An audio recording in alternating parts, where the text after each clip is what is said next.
ngobrolin otak, obrolan ringan tapi nempel di otak. Mental health yuk kita bahas, tapi santai aja. Di sini sudah bergabung sama kita Tina sebagai pengamat sekalian tenaga pengajar. Miss Tina. Hai. Halo semuanya. Selamat datang lagi di podcast ngobrolin otak bareng gue Kesha. Bukan psikolog tapi punya si A, si C dan si Prati. Kok jadi nyasar ya?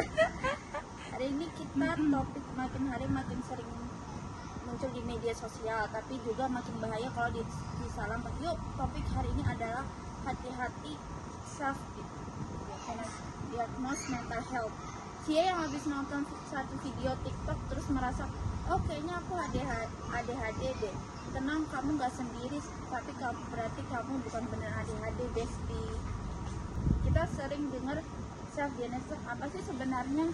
Bisnya coba sedikit jelaskan ya. Oke, kita mulai dulu dari definisinya self-diagnose. Artinya, kamu mencoba mendiagnosis diri kamu sendiri tanpa bantuan profesional. Bantuan profesional maksudnya seperti dokter, psikolog, psikiater, seperti itu. Biasanya dari hasil googling, nah itu yang paling sering banget.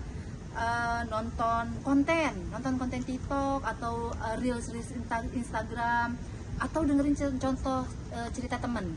Misalkan, aku suka sendiri nih, kayaknya aku introvert, dan sepertinya kalau introvert itu tandanya aku depresi. Nah, itu contoh yang pertama.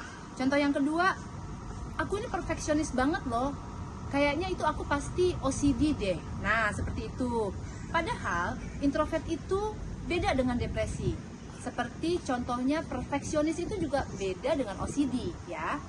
Tahu nggak? Itu sama aja kayak misalnya kamu batuk nih, kamu batuk itu terus kamu tiba-tiba langsung googling, atau kamu langsung punya pikiran, aduh kayaknya aku udah pasti nih aku kanker paru-paru. Nah, seperti itu contoh self diagnose. Padahal itu bisa berbahaya loh. Jadi nanti kamu akan bisa mencari-cari obat sendiri atau mencari jalan keluar sendiri seperti itu. Padahal hasilnya kalau kita bawa ke tenaga profesional itu belum tentu. Misalnya ternyata kita ke dokter nih, batuk, ternyata kata dokter, oh ini cuma radang tenggorokan gitu. Jadi bukan kanker paru-paru sebenarnya. Itu kan bisa bahaya banget. Sementara diri kita sudah menganggap kita kanker paru-paru. Kita mencari obat yang keras untuk pengobatan kanker paru-paru. Ternyata begitu kita dibawa ke tenaga profesional, ke dokter spesialis, ternyata kamu hanya radang tenggorokan, kamu hanya terlalu banyak minum es. Nah, seperti itu. Kenapa self diagnosis itu berbahaya? Nah, seperti yang tadi Misna bilang, self-diagnosis itu berbahaya karena nanti kita akan mencari solusi yang tidak tepat untuk diri kita. Misalkan gangguan tiroid, nanti kita perasaannya seperti apa, kanker atau tumor, ternyata hanya gangguan tiroid yang bisa disembuhkan dengan obat sederhana.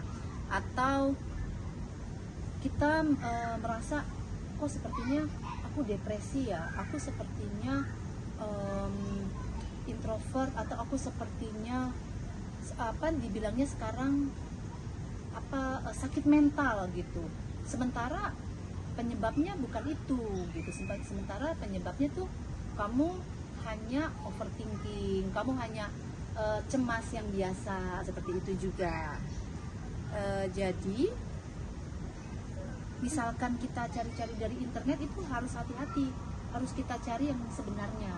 Dengan itu dia berangkat ke tenaga profesional. Lalu kapan sebaiknya kamu ke psikolog atau ke psikiater?